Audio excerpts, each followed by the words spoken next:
अस्सलाम वालेकुम viewers, welcome to Zoke Masala channel. आज मैं आप लोगों के लिए बहुत ही मज़ेदार सी शिनवारी बीफ कढ़ाई की रेसिपी लेकर आई हूँ, जो बहुत ही टेस्टी और बहुत ही मज़ेदार सी बनकर तैयार होगी।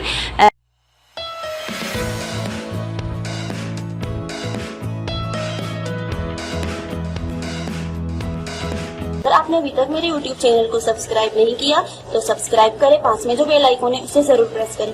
इससे ये होगा कि मेरी आने वाली हर नई रेसिपी आपको सबसे पहले मिलेगी, जो बिल्कुल फ्री। इसे आप पिशावरी कढ़ाई भी कह सकते हैं, जो नमकीन कढ़ाई होती है, लेकिन कम मसालों में बहुत ही मज़ेदार सी बनकर तैयार होती है। तो चले इस मज़ेदार सी रेसिपी को बनाना स्टार्ट करते हैं। तो यहाँ पर लेंगे एक बर्तन और फ्लेम को ऑन कर लेंगे और इसमें ऐड कर देंगे 3/4 कप ऑयल। आप चाहें आप घी में भी इसको बना सकते हैं, घी से भी बहुत ही अच्छा टेस्ट आएगा। इसमें ऐड कर देंगे 2 टेबल स्पून फुल भरकर अदरक लहसुन का पेस्ट है। इसे डालकर हमने थोड़ी देर के लिए भून लेना है।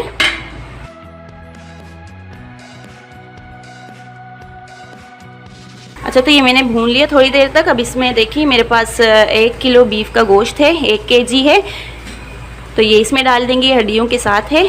अगर आप हाफ केजी में बना रहे हो तो आप इन सब इंग्रेडिएंट्स का जो है हाफ ले लें। तो अब इनको बहुत ही अच्छे से हमने भून लेना है, जब तक ये गोश्त का कलर चेंज ना हो जाए तब तक हमने भून लेना है। ये हाई फ्लेम पर ही भूनना है हमने। अगर आपने कभी ट्राई नहीं की होगी तो इस बार मेरी इस रेसिपी को ट्राई ज़रूर करें, बहुत ही टेस्टी बनती है ये कढ़ाई। तो मैंने इसे अच्छे से भून लिया है, आप देख सकते हैं कलर भी इनका चेंज हो चुका है गोश्त का। तो अब हम फ्लेम को मीडियम पर रखेंगे और इसमें ऐड कर देंगे ये 7 से 8 अदद टमाटर, जिसे मैंने इस तरह से काट लिया है 2-2 पीसेस में। अगर आप हाफ केजी में बना रहे हो तो आप 4 से 5 टमाटर इसमें ऐड कर लें, 4 ही काफ़ी होंगे। इस तरह से आपने सारे टमाटरों को रख देना है।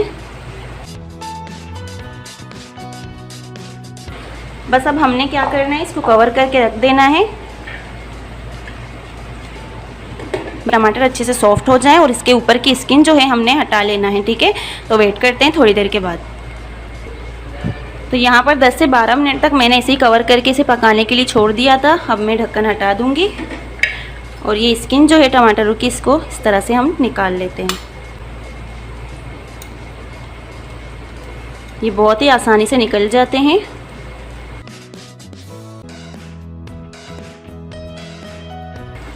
बस ये सारे स्किन इसी तरह से हम रिमूव कर लेंगे।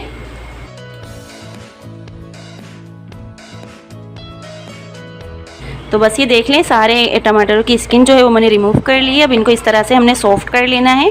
फ्लेम को हमने मीडियम पर रख देना है।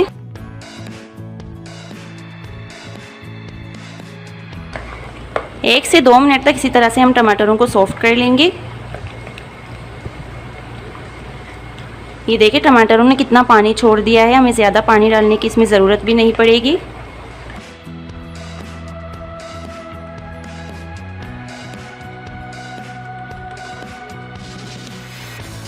अब इसमें मैं ऐड कर दूंगी ये 1 टीस्पून नमक है। नमक आप अपने टेस्ट के हिसाब से इसमें ऐड कर लें।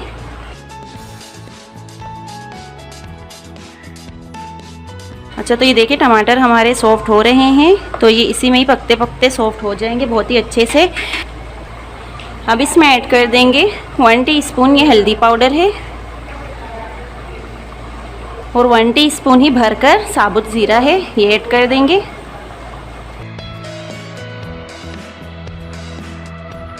अब इनको मिक्स कर लेंगे। अब इसमें मैं ऐड कर दूंगी ये 1 गिलास पानी। तो आप देख सकते हैं इसमें मैंने 1 गिलास ही पानी शामिल किया है, क्योंकि टमाटरों का पानी इतना निकल चुका था कि हमें ज़्यादा पानी डालने की ज़रूरत नहीं पड़ी। तो अब इसको हम कवर करके पकाएंगे तकरीबन 1 घंटे के लिए। इसे मैं लो फ्लेम पर पकाऊंगी 1 घंटे के लिए।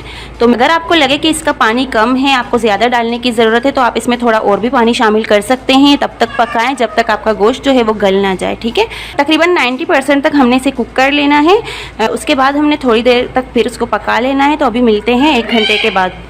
तो यहाँ पर 1 घंटे तक मैंने इसे पकाया गोश्त को, अब देखते हैं, चेक कर लेते हैं, गोश्त हमारा अच्छे से गल चुका होगा। तो ये देखें पानी भी इसका सारा ड्राई हो चुका है। अच्छा, मैंने इसमें हाफ गिलास के करीब फिर से पानी शामिल कर लिया था बीच में एक दफ़ा चेक करके। तो अब इसमें ऐड कर देंगे ये 1 टीस्पून ब्लैक पेपर यानी काली मिर्चों का पाउडर, और इसी टाइम हमने शामिल कर देना है हाफ टी स्पून फिर से सफ़ेद ज़ीरा साबुत। मिक्स कर लेंगे। अच्छा, फ्लेम इस टाइम हमने थोड़ा लो पर रखना है क्योंकि हम इसमें दही शामिल करेंगे। अब इसमें मैं ऐड कर दूंगी 3/4 कप ये दही है मेरे पास, और दही फेंट कर ही आपने लेना है। 3/4 कप दही मैं इसमें शामिल कर रही हूँ, हाफ कप से ज़्यादा। मिक्स कर लेंगे। जब भी दही आप इसमें शामिल करें तो फ्लेम को आपने लो पर ही रखना है। हम इसकी फ्लेम को मीडियम रखेंगे। अब हमने इनको भून लेना है हाई फ्लेम पर, जब तक इसका जो सारा पानी है दही का वो ड्राई ना हो जाए, इतनी देर तक हमने इसे भून लेना है। ठीक है, तो ये देखिए मैंने अच्छे से ये भून लिए हैं। अब इसमें हम ऐड कर देंगे ये बड़ी वाली हरी मिर्चें हैं, 6 से 7 अदद ली है मैंने।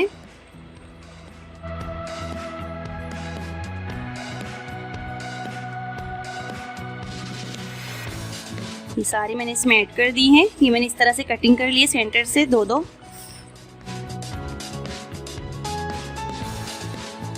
और साथ ही इसमें ये कटे हुए अदरक है मेरे पास, ये ऐड कर देंगे थोड़ी सी।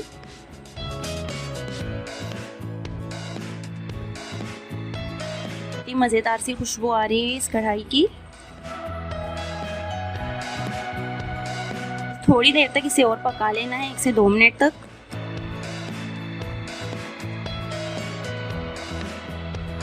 तो बस ये देखें आप लोग, मैंने इसे 1 से 2 मिनट तक मज़ीद पकाया, यानी कि बिल्कुल लो फ्लेम पर मैंने इसको रखा। अब इसकी फ्लेम को हम ऑफ कर लेंगे, बिल्कुल रेडी है। अब ये निकाल लेते हैं प्लेट में। ये देखिए कितनी ज़बरदस्त लग रही है माशाल्लाह से। अब ज़रूर ट्राई करें इस रेसिपी को।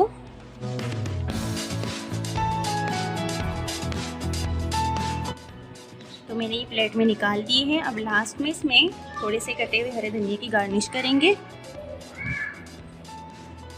तो हरे धनिया की गार्निश मैंने कर दी है, और साथ ही इसमें कटे हुए अदरक की भी गार्निश कर लेंगे जो मैंने बचा के रखी हुई थी। तो लीजिए तैयार है बहुत ही मज़ेदार सी शिनवारी बीफ कढ़ाई। आप देख सकते हैं बहुत ही ज़बरदस्त सी बनी है।